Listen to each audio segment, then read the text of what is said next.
welcome to Keep It Weird, the podcast for all things strange and unusual, monsters and maniacs, creatures and cryptids, and every once in a while, we go back to the classics. Each week we get together and chat about something weird, but this is October Witches, so we are still getting together every week and talking about something weird, but we're being even weirder. This is a very special episode because we are traveling back in time and taking a deep look into some of our favorite monsters. Universal monsters, that is. Back in the 30s and 40s, these monsters terrorized townspeople, occasionally met each other, and ruled the cinema. Today we're taking a look at who created them and why, how the fears inside represented the fears of the world at the time, and how they've evolved to fit into our modern world today. So stay out of the lagoon and get your pitchforks and torches ready because it's alive! My name is Ashley and this is my spooky co-host Lauren. Hello, weirdos. And joining us today, the monster man himself. Please welcome the amazing Billy Roach. Hello. Hello. So happy to be back. With the fangs. So happy to all. have you. Yes, we were way overdue. I feel like we've had you on almost every season, and then, I moved away and ruined everyone's life, rude. so. Dude. What are you Well, gonna not everyone's, just mine. It's fine. do? Just Billy's. It's fine. And Billy, why it's really sad that Ashley lives across the country now is when we used to all be able to record in person, Billy always brought us gifts.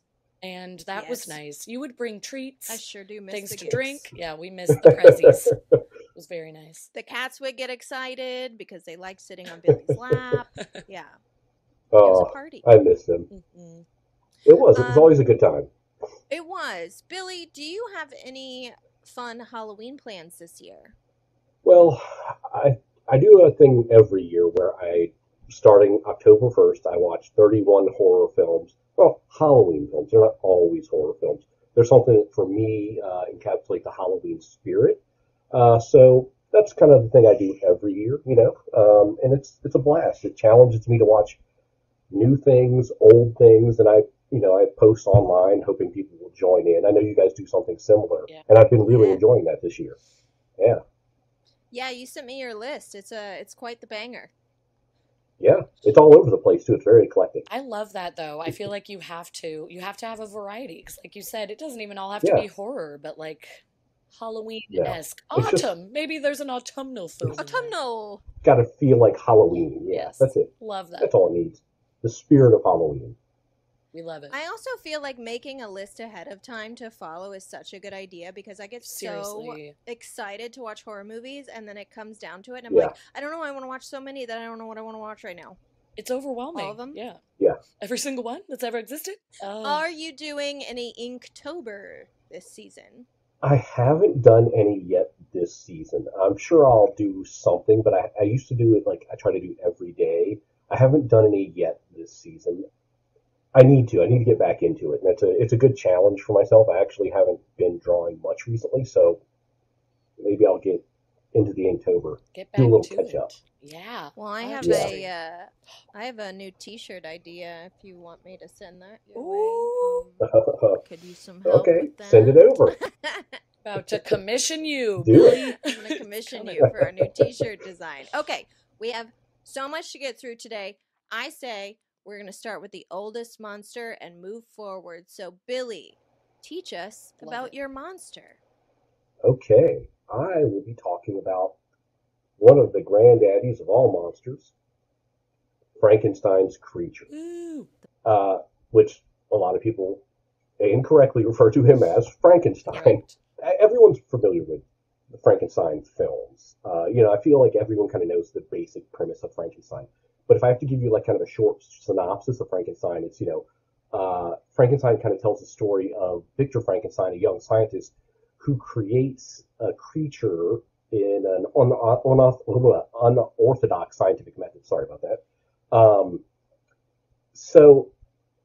For me, I think the first time I ever saw Frankenstein, and this is really weird, I was a kid on VHS. My mom had Frankenstein meets Abbott and Costello. Ah. That was my first encounter with Frankenstein. I mean, I don't know about you guys, but that was my first encounter with Frankenstein. Super normal. And I was, God, I had to be like six years old, and it just kind of blew me away. I was like, it was funny. I didn't know anything about this guy. And then, my mom was a big horror nut, so she introduced me to a lot of Universal classics like Frankenstein, Dracula. But yeah, so the story of Frankenstein, the creation of Frankenstein is such an interesting story because you kind of have to piece together a bunch of myths to kind of get down to how it was actually created. Some people say Mary Shelley had a bad dream, and that's how it was created. But a lot of it stems from her inspiration was from her travels as a young girl. She traveled a lot in her early years. I want to say when she was 15, 16 years old, she did a lot of travel. She spent a lot of time in Geneva, which is where a bulk of the story in Frankenstein takes place. Mm-hmm. And then she stayed about 10 miles away from Castle Frankenstein in Germany, which seems, okay, that's definitely where she got it from. But apparently in Germany, Frankenstein's a very I was going to say, word. there was a Castle Frankenstein? Mm-hmm. Yeah, there was a Castle Frankenstein, yeah. But it just means stone of the Franks. So it means, a lot of the buildings there. So it's a very common term. So she did a lot of traveling as a young girl, and I think that is what inspired her to write about these certain places like Geneva. On one of her trips, though, with her future husband, Percy, and Lord Byron, just traveling with Lord Byron, my casual travel afternoon. partner. Yeah. Lord Byron. Yeah, we've all been on a Lord Byron trip. It's just normal. I didn't know that until looking into Mary Shelley more, that Lord Byron's physician was John Polidori, who wrote a classic vampire tale. Wow. So these people all went on trips together, and the Percy, Byron, and Polidori often spoke about the occult and things like that. What a dream. She was there for a lot of that, and it was, right? What a crazy... Also, I feel really bad being the one talking about Mary Shelley to you two, because she was this, really just badass woman. Why am I being the mouthpiece for Mary Shelley? Thanks for mansplaining Mary Shelley to us, Billy. So, maybe you didn't know. We didn't know how cool this lady was once, but... Right? Let me explain. But yeah, so she was on one of these trips with Percy, who was yet to be her husband, Byron, Polidori, and they were stuck inside during a storm, and there was a challenge set to see who could write the best ghost story, horror story, and that's the prevailing legend of how Frankenstein came about. I love it, especially when you have the two paired together, where it's this story about all these pieces of this man sewn together, and all these pieces of the story put together. I mean, the novel is literally put together like the creature was. It's so cool. Right. Yeah. Yeah. And what's even more insane about Shelley is she started writing the story when she was only 18. Some people just have... Whoa. They just have the talent, the creativity. Well, I mean, she comes from... Her father was an author. And I beg anyone who is slightly interested in Mary Shelley at all, just read up on her. She's such a fascinating woman. Possibly? Rumors. Maybe one can hope. Okay. Let me dream. One can only hope. So her first edition of Frankenstein actually came out in 1818 and was published anonymously. Shelley herself wanted it published anonymously because she was afraid that it came out because of the nature of what she was writing about these horrors, alchemy, all these things, that she would lose her children. So she didn't want her name on the book. She's also not completely in the clear from being burned at the stake. Yeah. 1818, right. Most of the burning at the stakes were over, but we still had a fondness for burning at the stake. Yeah. I mean, and she's an intelligent woman writing, so just be careful. Creating we know what we think about them. Be careful. Yeah, I mean, speaking of creating a new genre, too, I mean, she's credited with horror, but a lot of people also consider this the first real science fiction novel. Oh, totally. Yeah, because of the nature of how the creature is brought together using scientific methods. So not only horror, but also science fiction. But her name did appear in 1821 on the second edition when it was published in Paris. Did any men rage? We love that. Oh, I'm sure. Historically, it's probably been covered up, but I'm sure. But I mean, you know, what we're all here for is the first Dracula. Sorry, guys, that's where my brain's always You're at. a vampire. You know it. I'm a vampire guy. You're a vampire man, Billy. We love it. We talk about Frankenstein as a creature on film. You can't beat that 1931 Boris Karloff. I mean, it's probably the most famous iteration of the material, and it spawned several sequels. But Karloff only did 3 films. After those 3 films, he stepped away, and someone else started playing the monster. But a fun fact, there were 3 Frankenstein films before the 31 version. There was one called Frankenstein. Yes, there was one called Frankenstein in 1910. It is only 16 minutes long.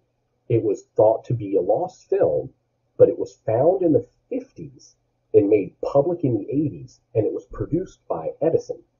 Thomas Edison was like, you know, I've tried this shit, right? Yeah, wild. Yeah. I tried to do this myself, but couldn't quite do it. But here we go. Then there is another film called Life Without Soul from 1915, and then there's one called The Monster of Frankenstein from 1921. It's a European film. Both of those films have been lost to time. They are completely gone. Oh, damn. Such a shame. But yeah, so I mean, then the next version was the 31 Universal, which is the first one to have sound. Well, dialogue, I guess, not so much sound. A talkie. But I mean, for me, Frankenstein kind of sits right up there in the pantheon of monsters with someone like Dracula, whose story's been told, retold, reinterpreted so many times.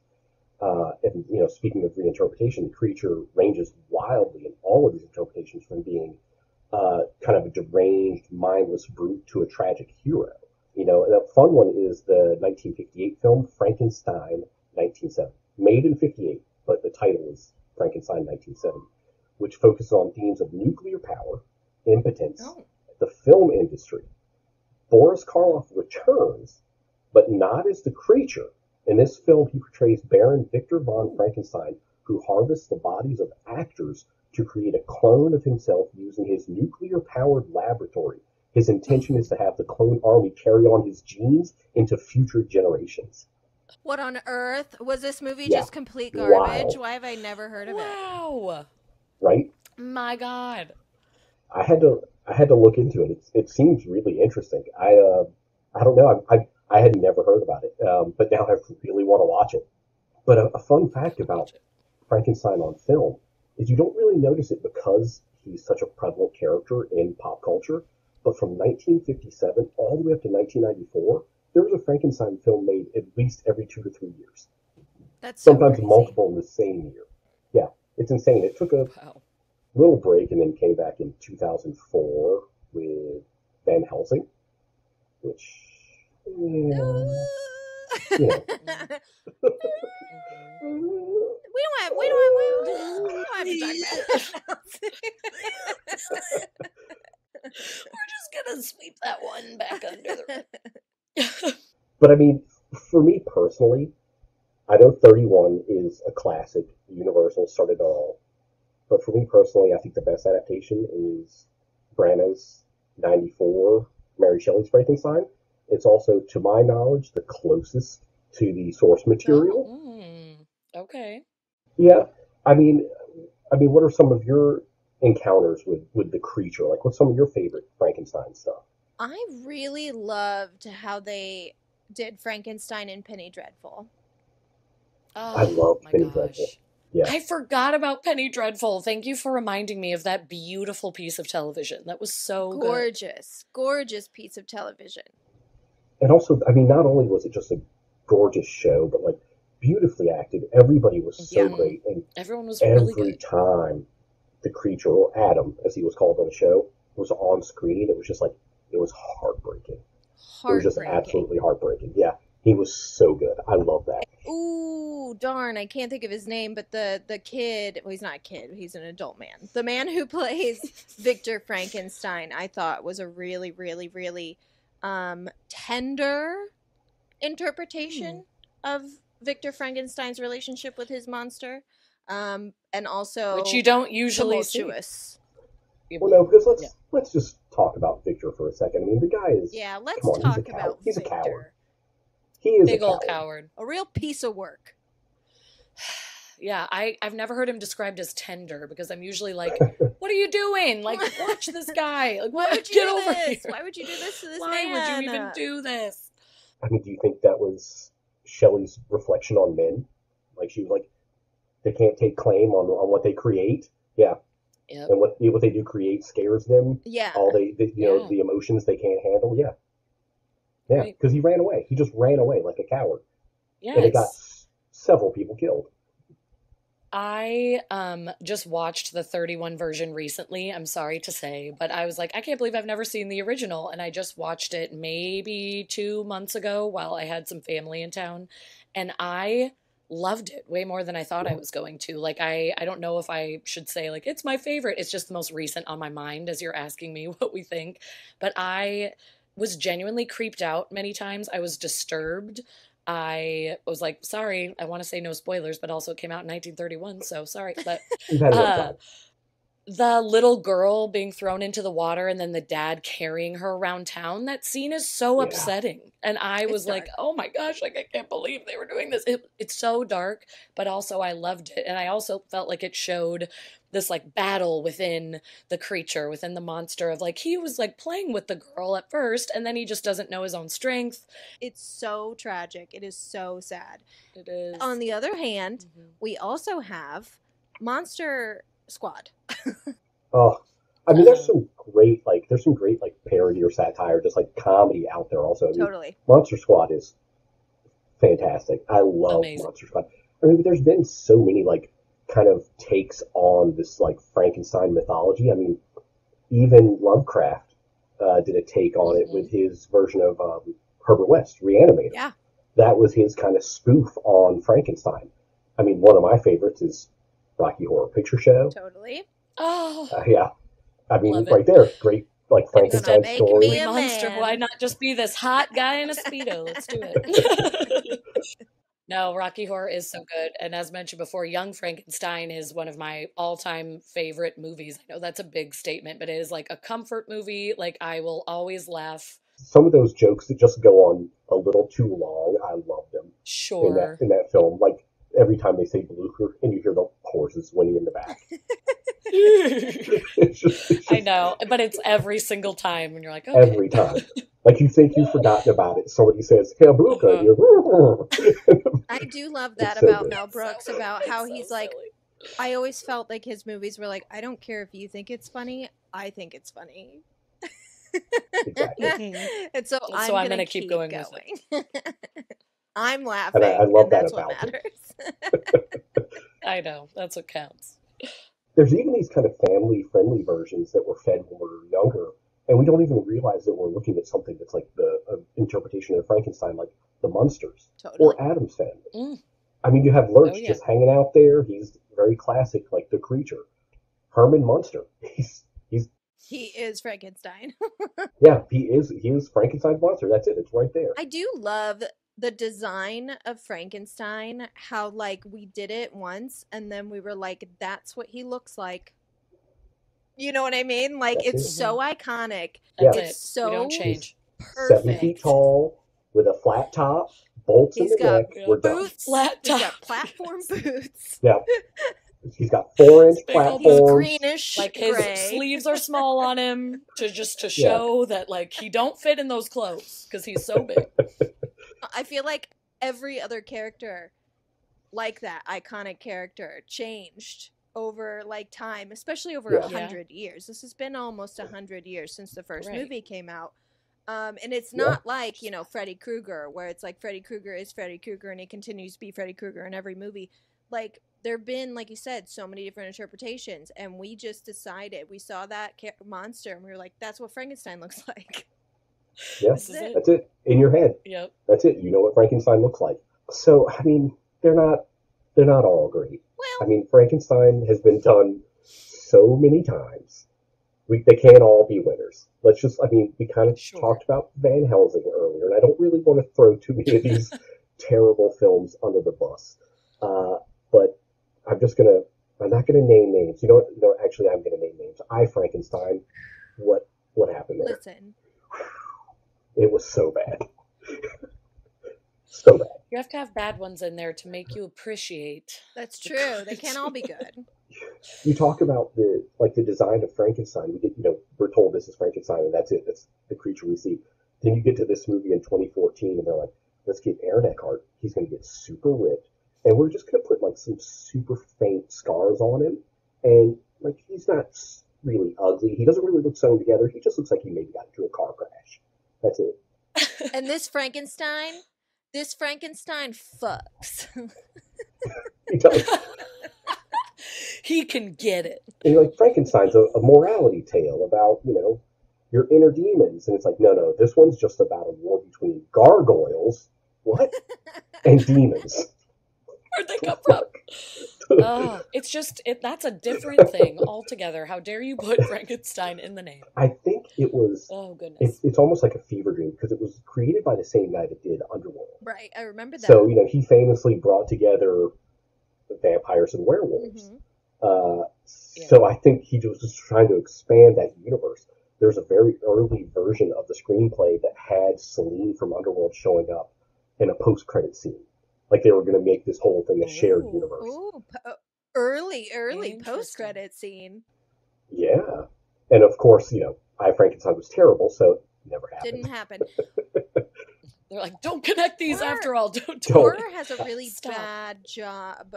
Has a bad reputation for using horror IP, and making a different film.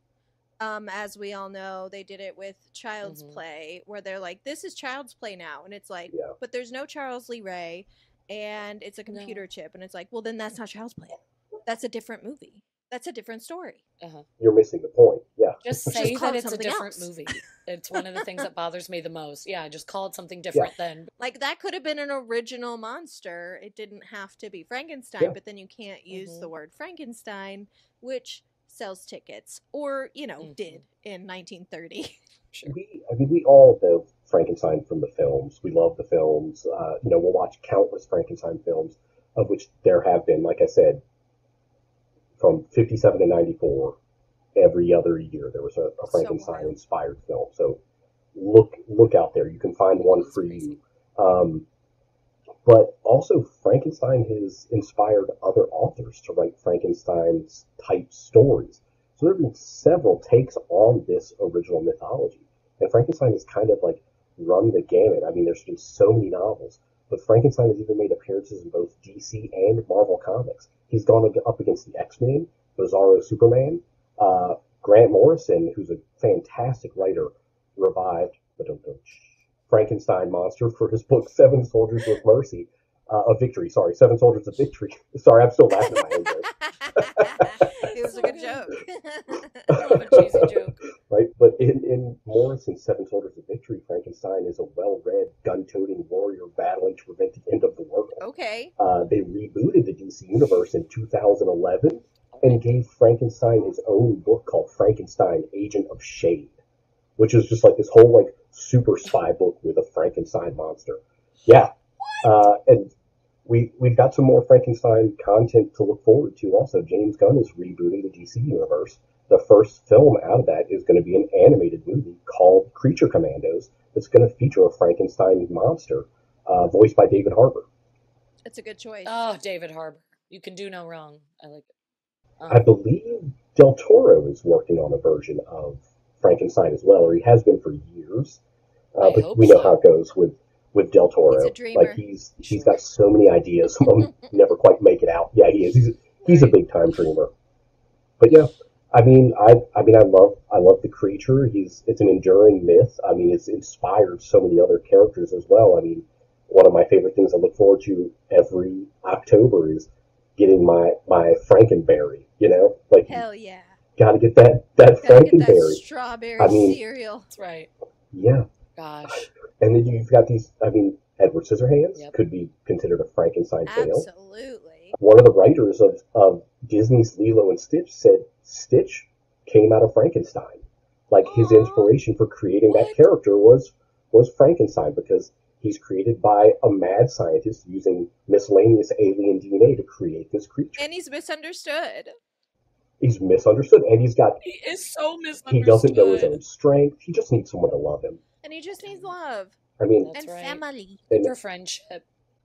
as a child of the 80s, one of my favorite Frankenstein stories, which a lot of people forget about or don't think of as a Frankenstein story, RoboCop. RoboCop. I mean, think about it. I would never have thought of that, but that does track. Yeah, brought back a man destroyed, brought back in several different pieces by a multi-billion-dollar corporation to do their bidding. Yeah. Now, before I wrap up my soliloquy on Frankenstein, I'll leave you with something fun that I found out. The real-life Castle Frankenstein was the birthplace of a controversial religious figure, Conrad Dipple. Conrad was an alchemist, spent years trying to create an elixir of life. It's been claimed his experiments involved explosives, black magic, and dead bodies. It's very possible that Conrad was the inspiration for the actual Dr. Frankenstein. Yeah. Wow. I was going to say, Sounds like it. when did Mary wrote this in 1818 or around there, published it in 1818? When was this guy operating? Dipple was the 1750s, I believe. Okay, so Okay. dead, but the legend lives on. The legend, yeah. She could have definitely taken some inspo. I love that. Yeah. I love Conrad. the different What a name. themes, as we talked about with Frankenstein, like not only the whole, men don't create life, and when they do, they don't know how to control it, and they're afraid of it. But there's also the theme of like, this was around the time when electricity was starting to be in homes, and people were scared. Like, it wasn't something that like everyone was, you would think, as the technology hounds we are now, that electricity would be super dope and everyone would be so excited. But they were not. They were actually quite afraid of it, and they thought that it was going to ruin us.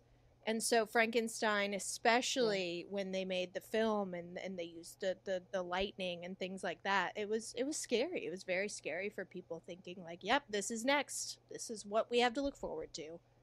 Yeah. I ran into a lot of Frankenstein stuff when I was researching my monster, because today I'm going to talk to you about The Invisible Man. The Invisible Man started as a novel by H.G. Wells, who was considered to be the father of science fiction. He was writing these stories like The Invisible Man, War of the Worlds, The Time Machine, The Island of Dr. Moreau. Wow, wow, wow. He gave us all of those things. So sci wasn't even a genre yet, but he did credit writers like Mary Shelley and her Frankenstein as influence of his, even though, he is known as the father of sci-fi. Like you said, Billy, Frankenstein is often referred to as the very first sci-fi novel. So I really love that we have that little connection today from Mary to H.G. Wells. Adorable. And The Invisible Man was originally published as a serial story. So it was sent in pieces to Pearson's Weekly. This was in 1897. But then it was published as a full novel later on that year. It was very successful. And the story follows a scientist named Griffin, who's devoted his research, his time, his life to optics. And he invents a way to change the body's refract index to that of air so that it neither absorbs nor reflects light, which essentially renders him invisible. But the problem is he cannot figure out how to reverse that. So not only is he like frustrated with like not being able to turn visible again, he's also slowly turning mad. And it's never really clear if the serum is what drives him crazy, the power that he holds being invisible, or the isolation and frustration of not being able to find a way back. But if I were to guess, I would say that what drove him mad was the fact that every single person this man comes across, he has to spend the first hour talking to them, explaining that he's an invisible man. How old would that get? Come on. Literally every single person. He's just tired of repeating himself. Every here's my person this spiel man again. comes across Every time. is like, Saints preserve us, I'm hearing voices. And he's like, no, you're not. I'm an invisible man. And they're like, heaven help me. I'm going crazy. And he's like, I'm invisible and I'm a man. Like, please, for the love of God. And this happens so many times. And I just think that I would go crazy. And I will admit to you right now that I only read about 100 pages of this 200-page book. It was obviously dated, written in the 1800s. And also all of the townspeople spoke in thick Cockney accents, and I swear to you, I could not tell what they were saying half the time. So that was rough. But essentially, in the original story, Griffin, often referred to in the novel as the Stranger, arrives at an inn in the middle of nowhere in Sussex during a snowstorm and asks for a room. And we later learn that he had to get out of the city to avoid suspicion so he could try and work on making himself visible again. And he goes out there, he tries to work in the room he's been provided at the inn, but he's increasingly frustrated by the quote-unquote interruptions, which are literally just the owners of the house coming upstairs and asking him to stop breaking their stuff. I think that's a pretty normal ask, sir. It's a totally normal ask, and I will get to this, but the Invisible Man is a fucking jerk. Every iteration of him, he's an asshole. I kind of love him for it. No redeeming qualities of this man. Which I respect. Like, sometimes movies and stories get told about assholes, and that's real. That's life. So he freaks out, reveals invisibility, and terrifies the town. Like, it's in the town's newspaper that there's an invisible man running around. He's fucking with everyone. He's breaking into homes and stealing things. He pushes people off their bikes and steals their bikes. He takes their hats off their head. Like, he's a total menace to this town. Just a bully. And eventually, he gets his journals back from the inn, goes to the home of an old colleague of his, and reveals himself to him. Tells him basically, like, I love this power that I have being invisible. I want to go on a reign of terror. And his former colleague is immediately like, no thanks, I'm not a literal villain. I don't want anything to do with this. Reports him to the police and promises him he's going to be the first person he kills during his, reign of terror on this town. And in the end, the Invisible Man, in an attempt to kill his former coworker, is beaten to death by the people of the town.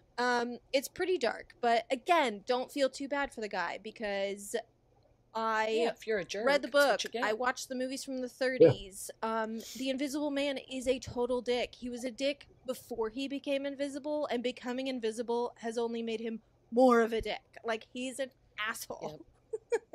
Yeah. You're gonna get beat. Don't feel bad. Sorry to say. That's what happens. So, the novel was written at a time where there were some pretty significant world events occurring. The publication of On the Origin of Species by Charles Darwin was kind of changing the way people saw and understood the world, but it also caused an influx of mistrust in science and a lot of religious people demonizing science. Luckily, even though that was true, the world was moving away from a more religious understanding of the universe and into a more scientific era, or else we would not be talking right now. So H.G. Wells, though, as, a science fiction author, he was not, anti-science in any way. But he was kind of questioning the dangers of advancing science going unchecked. So, scientific and technological advancements are great to a point. Which is interesting because we're at a very similar place in the world and society right now as we speak, like on the cusp of the existence of AI, what jobs are going to be replaced with AI. AI taking over the world. How much power do we give AI? Yeah. Like, when do we shut it down? Who can use it? I feel like we're at a point right now that Isaac Asimov was warning us about. Like, another early science like, fiction writer. Yeah. We should really look back at all the science fiction and horror writers from like the 1800s and early 1900s. Yeah, because they were like, guess where you're heading? Hell. They knew. Off to hell. Straight to hell. So yeah, you've got the themes of like not quite being super comfortable with scientific advancements, and also the theme of isolation and the things that isolation can do to a person. You know, like I said before, Griffin was a jerk before he turned invisible, but before, like, his inability to turn himself seeable, you know, he's isolated from society, and he quickly detaches himself from reality and from being, you know, just kind of a jerk to a literal terrorist. He wants to steal, kill, amass power. Like, he doesn't care who he hurts in the process. Have either of you seen any of the Invisible Man movies? Like from the 30s? I don't think I have, if I'm being honest. Yeah, not the older ones. No. I've seen the older Invisible Man, and I've seen takes on Invisible Man. Yeah, I was gonna say I've like seen takes on Hollow Man, things Hollow like that. Man. Don't worry. I will get to Hollow Man. And Hollow Man is a big old dick, He's too. a jerk. It's actually a very good interpretation of the Invisible Man story. Well, I also just saw the original Invisible Man when I was doing research for this show, and I will tell you, I fucking love it. You should absolutely watch it. It came out in 1933. It was directed by James Whale, who also directed Frankenstein and The Bride of Frankenstein. He was an openly gay man. He directed the shit out of The Invisible Man. Like, I loved it. Weirdly enough, I had seen The Invisible Man Returns from 1940, but I hadn't seen this one. I also like that. I like that movie. But good. The storyline's essentially almost exactly the same as the novel. They do change things. They, of course, add a love interest. It doesn't really go anywhere. It doesn't add to or take from the story, so you can ignore it if you want. But the one thing I want to talk about today in terms of the original 1933 Invisible Man, I did not know how they did the effects in this movie. I know you guys have seen at least like clips of the old movies where he's unwrapping his head. Like, I watched it with my mouth open because I couldn't figure out how they did it. Yeah. It's the 30s, and it looks amazing from what I've seen. The movie has been referred to as a technical tour de force, and it's really true. The effects were so creepy, absolutely wild, better than any CGI remake from the 21st century. I thought it looked better than Hollow Man, and as I said, we will get to how much I love Hollow Man. So I had to look up how they did some of the effects so I can fill you guys in. You're gonna love it. So, as I expected, a lot of the like furniture and arms moving on their own, they were done with like hidden wires and stage hands that would pull and push levers and things like that. Yeah.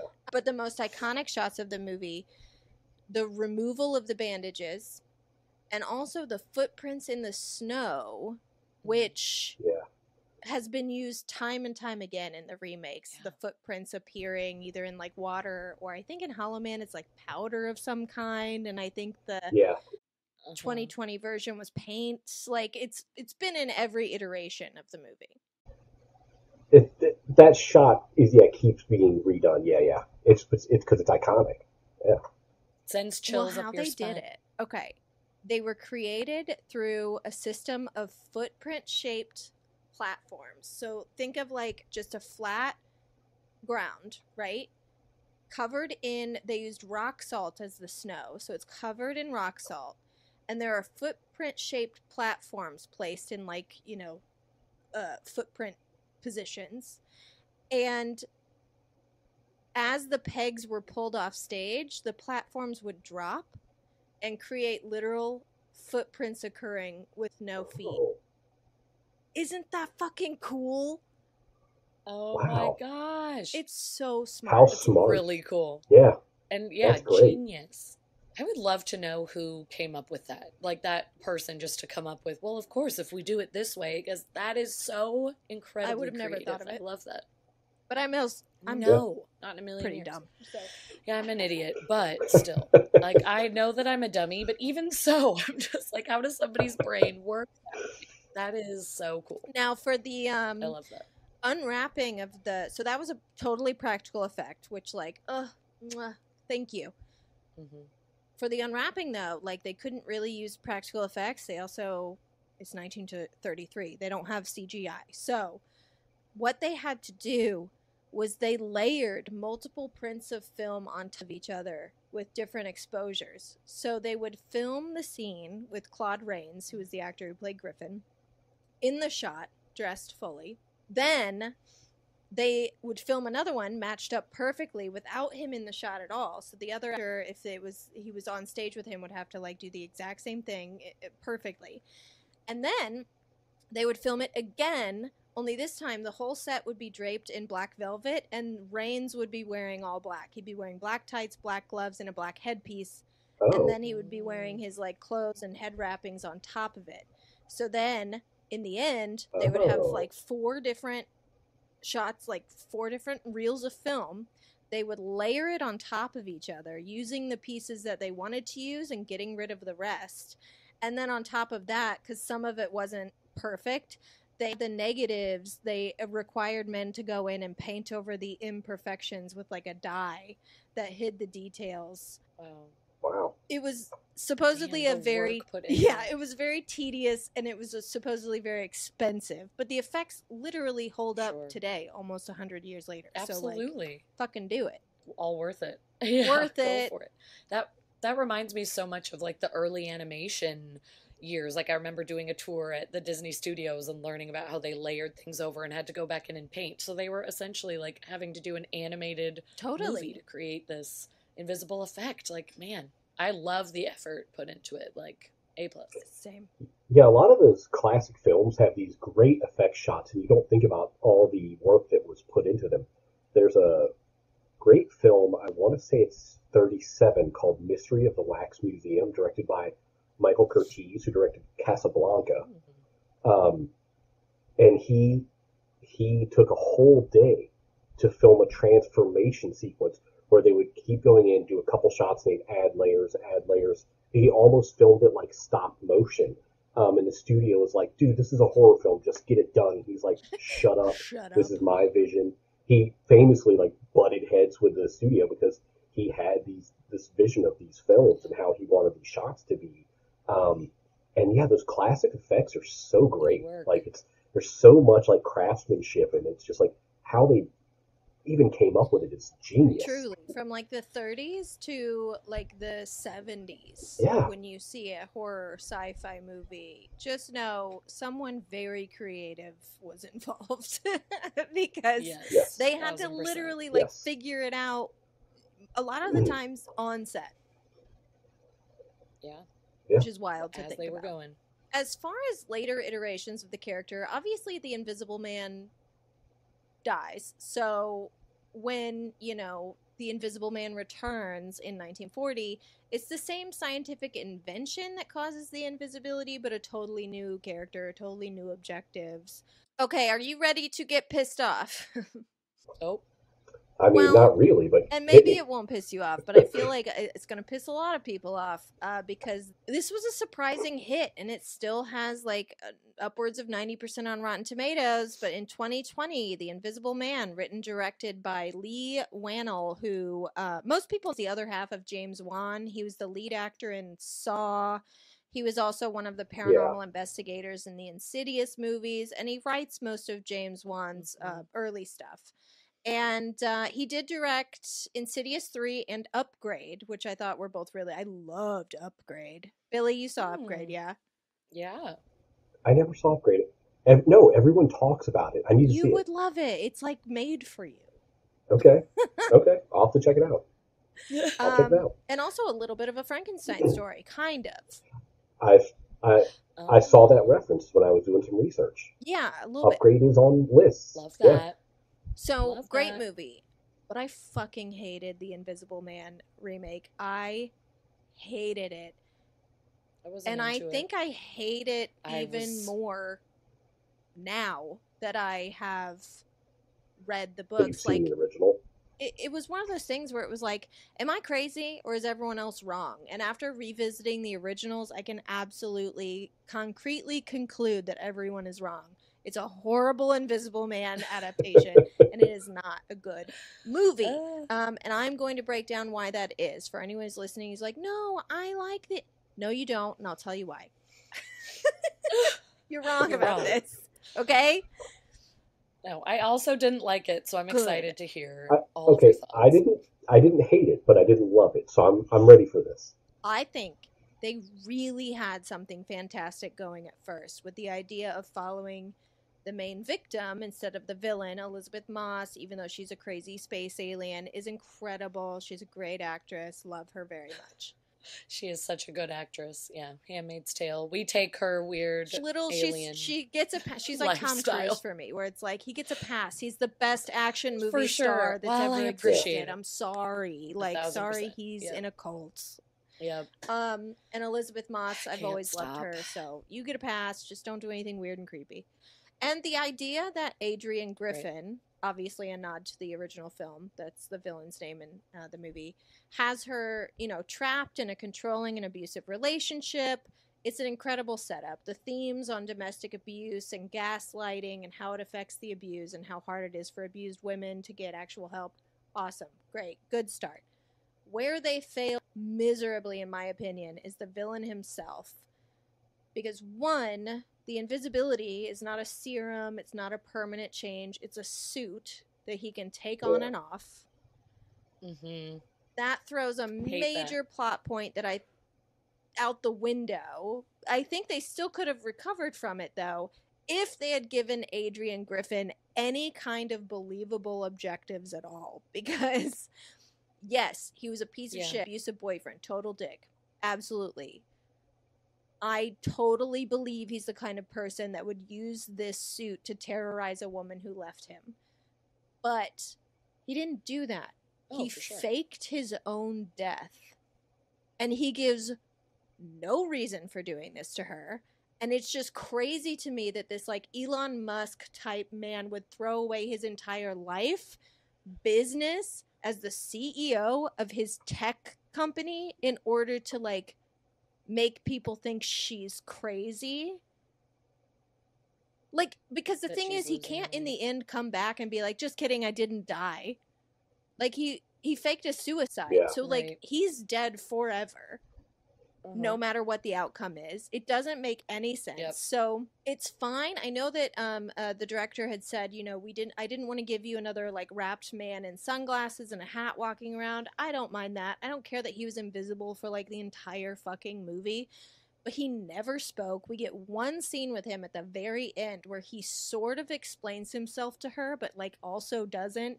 And not only that, but we find out that there have been 2 invisible men, that Adrian's brother Tom has also been helping him terrorize this woman in an invisible suit. Why? Why did he do that? Why would he do that? Yeah, it feels like the motive, like it can't just be like, we hate her, so we are throwing everything away to do it. Like, that doesn't make any sense.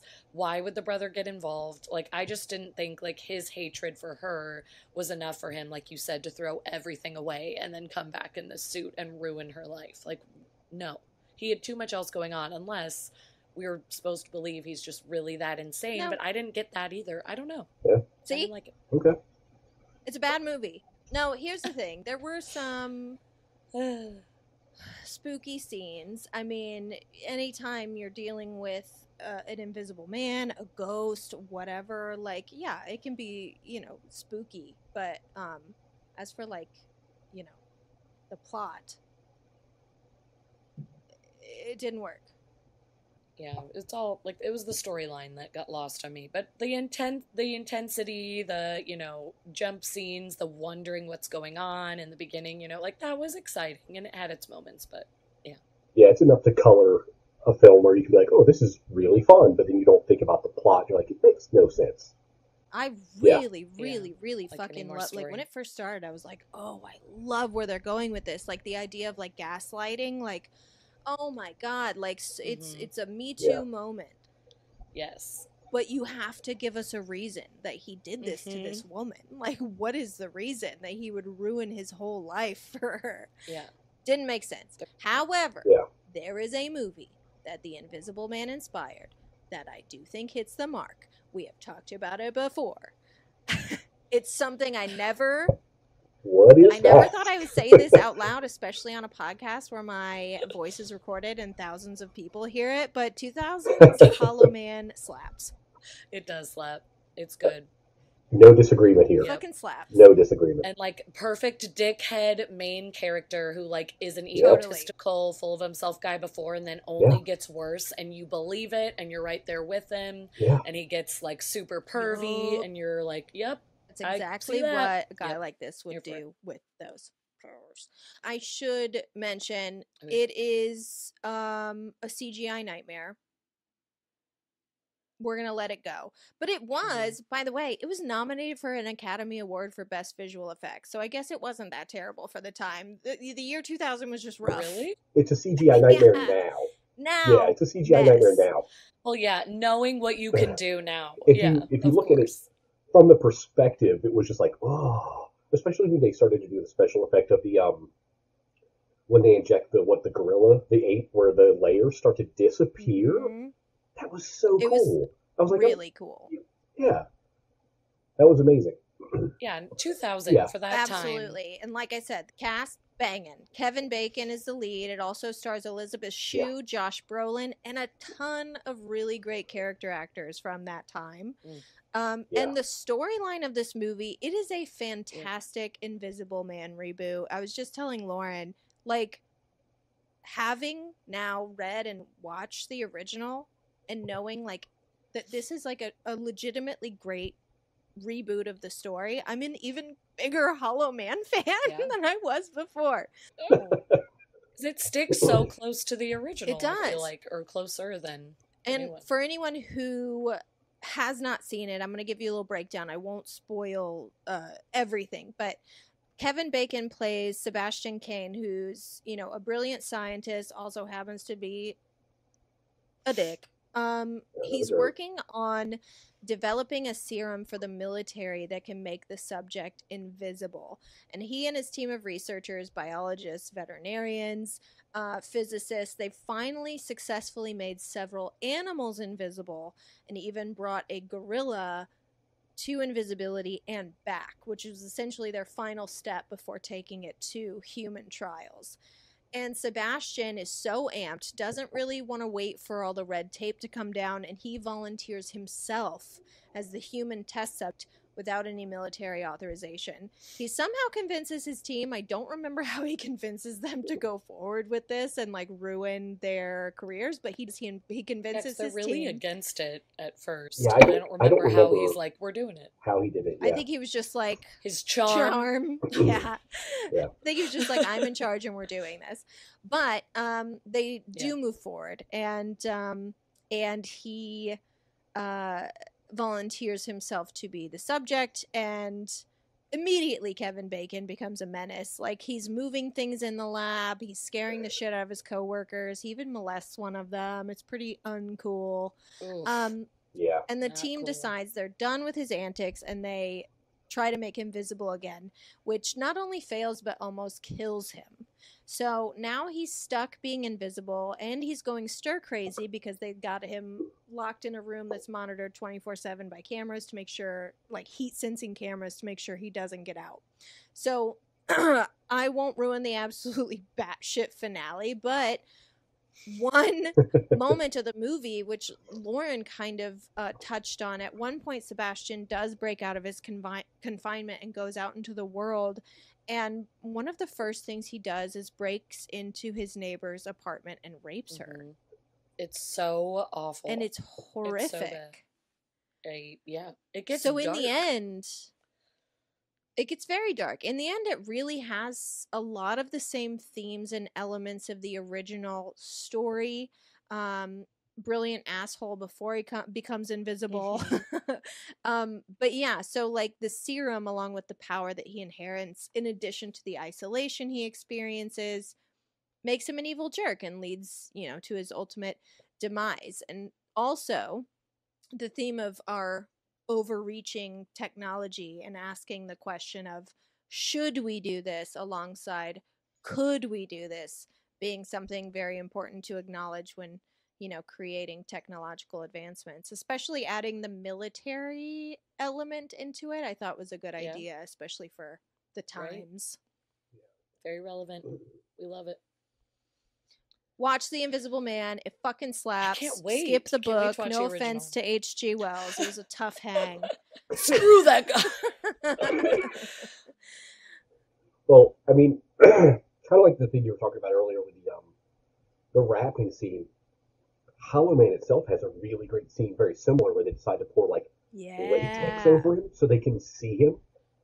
That was really cool and kind of creepy because you see them cut the eye holes, and it's so really scary. Cool. I'm glad we're all on the same page with that, because I really love it. Yeah, we're 3 Hollow Man stans. Yeah, I here. love Hollow Man. Get on board or get out. Or get out, okay? Get on the Hollow Man train or get out. Yeah. Yep, that's good stuff. Skip 2020, watch Hollow Man. I'm absolutely going to make Joe watch Hollow Man with me tonight. He's not going to be happy about it. But you know what? He doesn't know what he's missing. Yeah, you have to invite him He's on about board. to find out. Yep, he's about to learn. You'll learn today. Tell him I said get on board or get out. Get on board or get out of relationship. I will divorce you. So we are going to move on to our last monster, but I do have a little note. Whoopsies. Oopsies. Oopsie poopsies. We were assigning each other our monsters for this. I called the creature of the Black Lagoon Swamp Thing. And I continued to do so for an entire month. And it wasn't until today, this very day, October 3rd, 2023, that I was typing up my intro for this episode and realized it's actually the creature from the Black Lagoon. So I texted Lauren and was like, please tell me you caught my mistake, calling him the Swamp Thing. And she was like, no, Ashley, I did not. Nope. And I did the Swamp Thing. I just because thought you told she me to do was the Swamp insane. Thing. She said Swamp Thing so many times, and I was like, man, it really seems like a missed opportunity to not do Creature from the Black Lagoon, but I will go ahead with Swamp Thing. And listen, we're still going to bring you a great episode. We are. Ashley was going to do a little tidbit on Creature from the Black Lagoon, as it was meant to be. Listen. Oh, God. Lauren is about to tell us about Swamp Thing, which is also a classic type of monster. But yeah, I did want to add... It's inspired from the classics. Yeah, I wanted to add a little synopsis of the creature of the Black Lagoon for those of you who are like me and was like, hey, what fucking difference? Now you will know. So, because I was under the impression that Swamp Thing was the name of the creature from the Black Lagoon. Like, that's what... It was called the creature from the Black Lagoon, but they call him Swamp Thing. Yeah, he's a thing that Which came is fair. It's a thing from the swamps, from the dark waters of the swamp. Yeah, it's fair. It is totally defending fair. myself. So, anyways, in 1954, there was a movie. It was called The Creature from the Black Lagoon. It was a movie filmed in 3 dimensions. It was during a very unfortunate 3D fad in the 1950s that I'm sure was very fun at the time. But it follows a geology expedition in the Amazon attempting to discover fossil records of a link between land and sea animals, which we all know we came from the sea. We still have remnants of gills. Like, eventually, at some point, we crawled out. So the leader, Dr. Carl Maya, is convinced that there's a missing link from the time we dwelled in the sea, from the time we came on land. And he's there to find it, damn it. And to everyone's surprise, not only is there fossil evidence of this missing link, but the creature still lives. And it is not a fan of humans, which totally get. Amen. Same. We're the worst. The Yeah, we get it. creature kills You off should the kill crew us. one by one, develops an obsession with the only female crew member, attempting to take her away to his creepy caves. But in the end, they do defeat the monster, but rarely. And, yeah, Billy and I were talking about this earlier when we mentioned that Del Toro might reboot Frankenstein. And I said, that would be perfect for him because he rebooted The Creature from the Black Lagoon. He did The Shape of Water, which he loved The Creature from the Black Lagoon as a child. He saw it when he was 7 years old, and not only was he greatly inspired by the creature design, but he was inspired by the idea that this creature loved this beautiful woman, and what if, the world wasn't so cruel and the two of them could be together. So, that being said, The Creature from the Black Lagoon was a fish. Lauren, please tell us about the Swamp Thing, who's not a fucking fish. Oh my gosh. The backstory is the best part of all of this, and me and Ashley just like being on different pages, which is weird because I usually will know what she means and be like, oh, she definitely meant this. But this time I was like, maybe she just wanted to like switch things up. Was it just the fact that she kept saying Swamp Thing over and over and over again? And over. So I was like, she definitely wants Swamp Thing. So today we're doing 2 Universal Classic monsters and a DC comic book character. A DC comic monster who very much like fits in the category of a universal monster. And everything that you just said, Ashley, it's so funny because it is essentially what Swamp Thing is, except instead of a fish man, it's a plant man, just kind of made of moss and other greenery from around the swamp in the bayou. So, a little short synopsis of the Swamp Thing story, and then we'll get into the history and the comics. When do we ever talk about comics on this show? Who are we? But happy Halloween. So, the character in the story, in the original story, Alec Holland, was a brilliant scientist developing a biorestorative formula that promised to change the fields of botany and medicine forever. But when Holland refused to sell his formula, his lab was sabotaged. Holland was doused with burning chemicals and dove into the nearby swamp to save himself, put out the chemical burn. But instead, he emerged as a giant, plant-like monster. His old life was gone. Holland was left to roam the bayou and punish anyone who threatened his new home. So a big part of this story is Swamp Thing wanted to protect his environment, the swamp, and anyone that came around his area, but also the environment in general. He is a green king, environment saver. We love it. Like, here to protect the world. We really need him today with global warming. So we're kind of into it.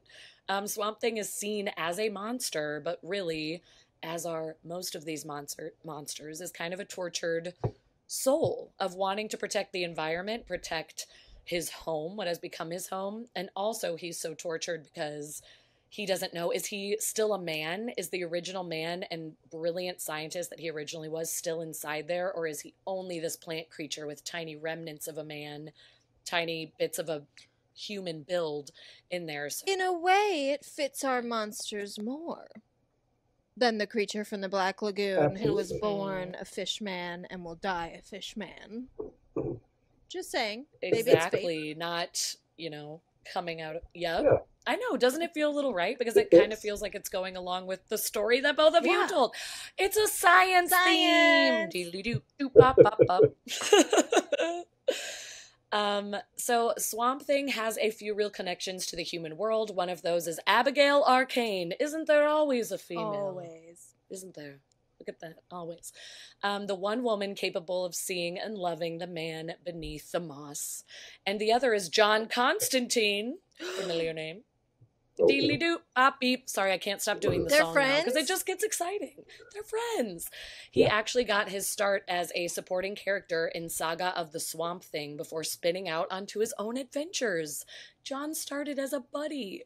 I think it's cool. So, there's that. Obsessed. I know. I love it. So with the creation of Swamp Thing, he made his debut in DC Comics in 1971.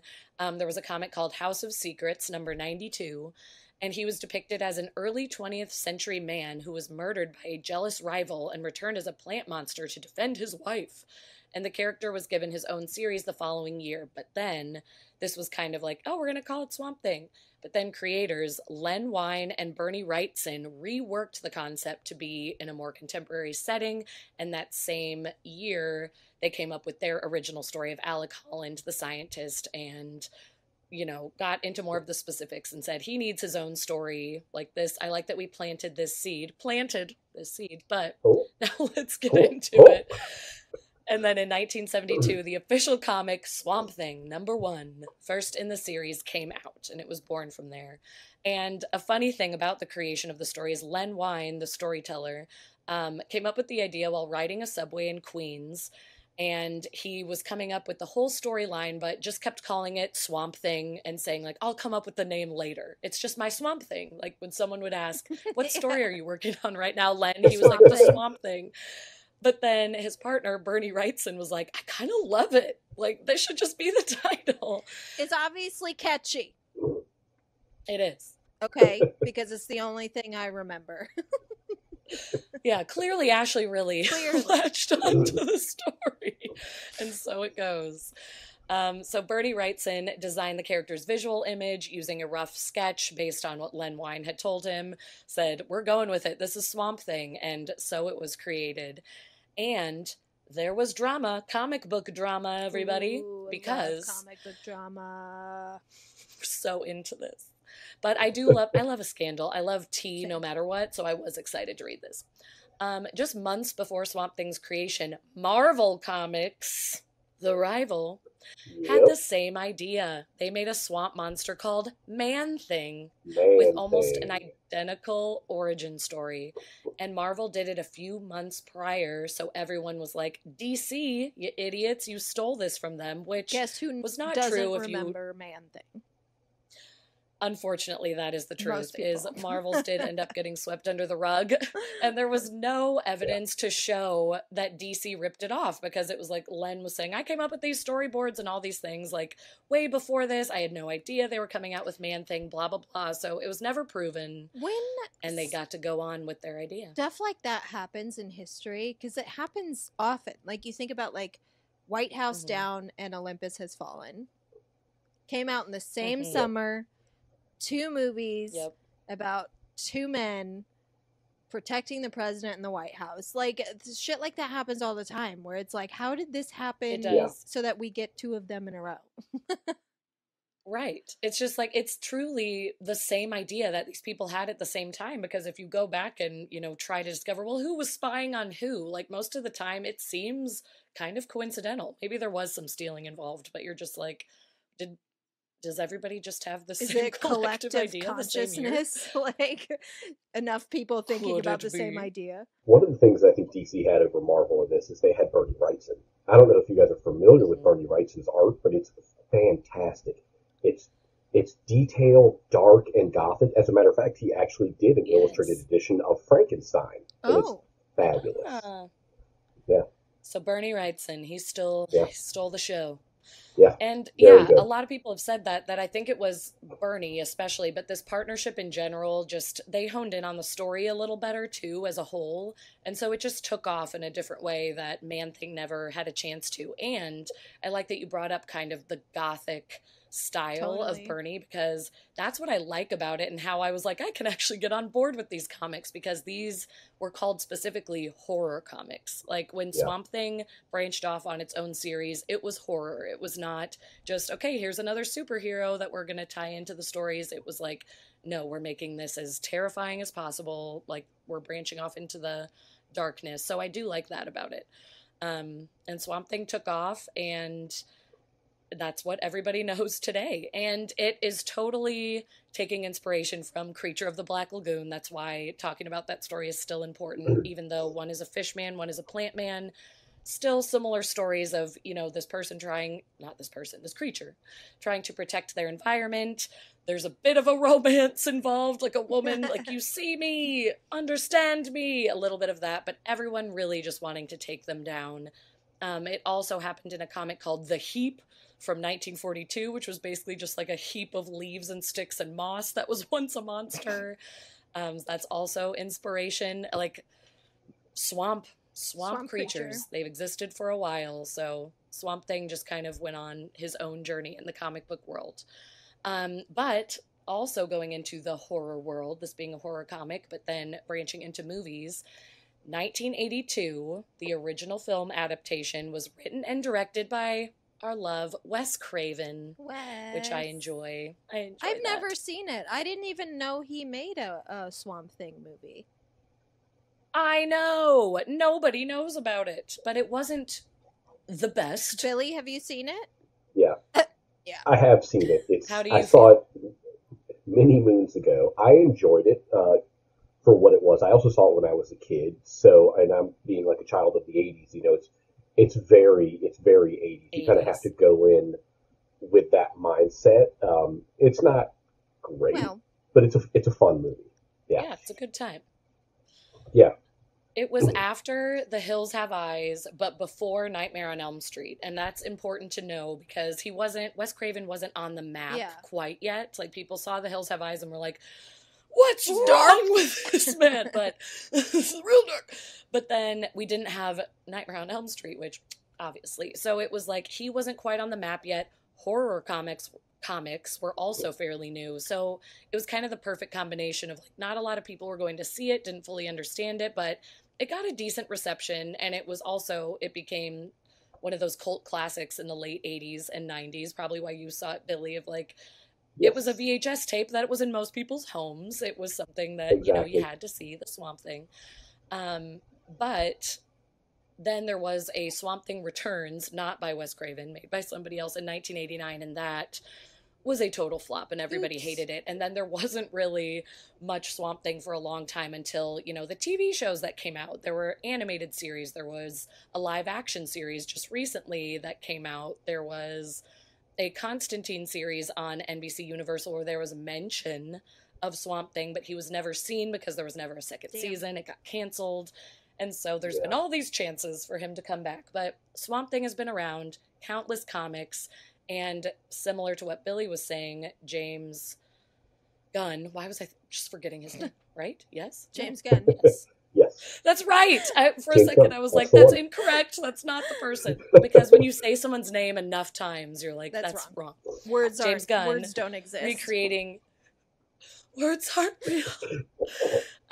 Recreating the DC universe, he is doing a remake of Swamp Thing, the first time since the 1982 version, having a live action movie that is just focused on Swamp Thing, which is exciting because, again, he's making all these DC movies and they're very superhero centric, but he has said specifically, like, he wants to bring on a team that's ready to do horror with him because he wants it to be dark, he wants it to be creepy, and we love that.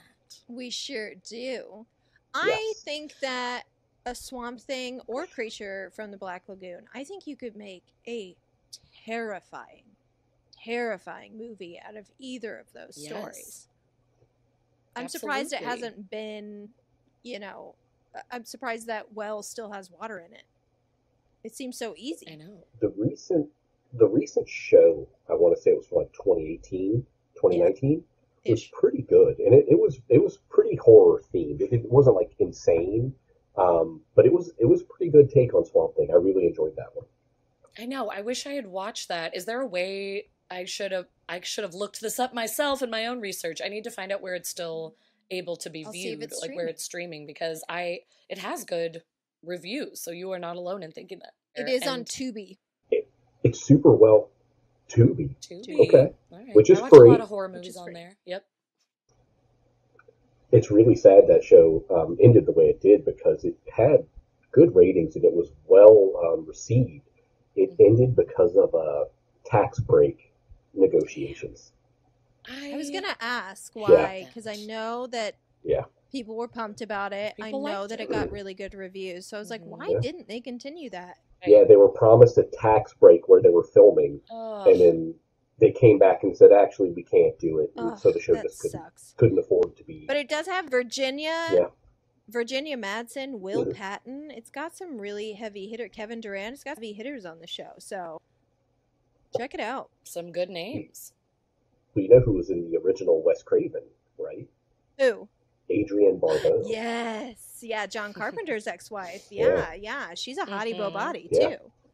She's the assistant, Alice Cable, who's helping out with everything. Yeah, we got the hottie bo body.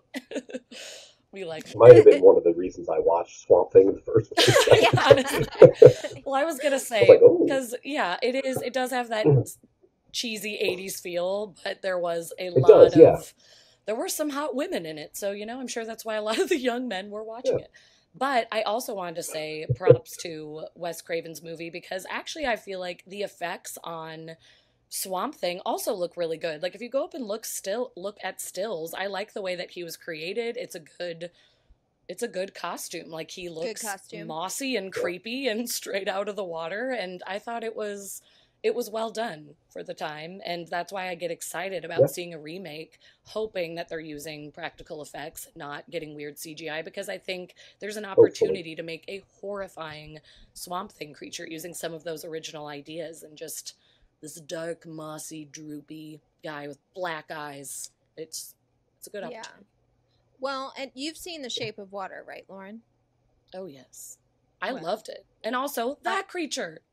Amazing. Yeah, I mean, that's the thing. That's where Guillermo went right, and usually does. There was no CGI for that creature. Like, that suit, Doug Jones had to be in that suit, and apparently, like, the pieces of it were so heavy, it took multiple people to put it on him. But it looks incredible. It looks so good. Put a man in a suit. Do not CGI that man. Truly. If they do that, then I think the new Swamp Thing has a great chance of being horrifying. Yeah, so I'm just hoping that they do that. But so there were these early iterations of this. I just wanted to go on to say that I don't know a lot about comic writers. Billy, maybe you know about this saga already, but comic writer Alan Moore took Swamp Thing and went on to Saga of the Swamp Thing. This is widely regarded to be the greatest version of the character, and it aided to the character's long history that has continued even to today. So we can credit him for, the story continuing and the interest continuing. The reason that Ashley has heard of the Swamp Thing is probably because of Alan Moore. And Moore changed the story in tiny bits in his own way, but it definitely made for a more interesting story. I found this when I was researching, like, what changes did he make when he first started to write. Moore revealed that Swamp Thing in his version isn't actually a transformed Alec Holland, that scientist. Holland died as a result of his injuries from the burning, and Swamp Thing is merely a mysterious form of plant life that absorbed fragments of Holland's consciousness and memories. So this is a character prone to questioning its own existence. So that story of him, questioning, what am I, plant or man, that can still happen. But I feel like in the original, it's sort of like, I'm a man who now has some moss on top of me. Like, I'm still Alec Holland, but mossier. Right. Whereas in Alan's version, it's full plant creature with some memories sprinkled in, so that Swamp Thing can remember what humanity was like and connect to humans and beat the shit out of them if they try to ruin his environment, but it's mostly a plant creature. And Alan Moore also added in, like, more powers of being able to control plant life and become immortal as long as he's clutching to something plant related. I think Alan Moore would be the perfect person to take on a character like that does have a lot of themes going on, especially if they're, like, environmental and having to do with the world. Because Alan Moore was also the man who did The Watchmen, and I believe V for Vendetta. Yeah. The themes. I loved Watchmen, so get it, Alan Moore. Alan Moore, incredible. I would say if he was like, I'm writing this, but I'm making some changes, I'd be like, trust you. I trust you. Sure, got it. Whatever you want to do. I like he added more depth to it of, like, oh no, it's just the consciousness that's existing. So now he really doesn't know what to do. Like, I think it added a whole new element. Totally. And I love adding in, like, all of the, creepy things that can happen, and how it's like, how do we kill this monster? Well, you can't, because as long as he's touching greenery, he will survive. Like, I love that too. Yeah. It makes him scarier, more powerful. You have to find a way to defeat defeat him where like you get him out of the swamp and into like a white room, like a white sterile room. A corporate office. Yeah. Yes. Take him into an office. Take him into the back rooms. But yeah, I'm excited to see what the new Swamp Thing will look like. I hope they do a good job with it. Fingers crossed. But I like that there's a revival coming. And because of this revival that is being, now publicly talked about, the original, the 1982 Wes Craven version has now been remastered in 4K, so you can see all the 80s cheesiness and its glory. You can go watch it and catch up on it before the new one comes out. And also go watch Creature from the Black Lagoon so you can tell the difference. So you know the difference. The That's what I'm walking away from this episode with, knowing now that those are two separate characters. Yep. Who knew? Live and you learn. I'm more interested in comics now after leaving this, so I was like, I want to read some horror comics. Let's go. I have a new respect. There are some great ones out there. You just got to find the right one. For sure. Yeah.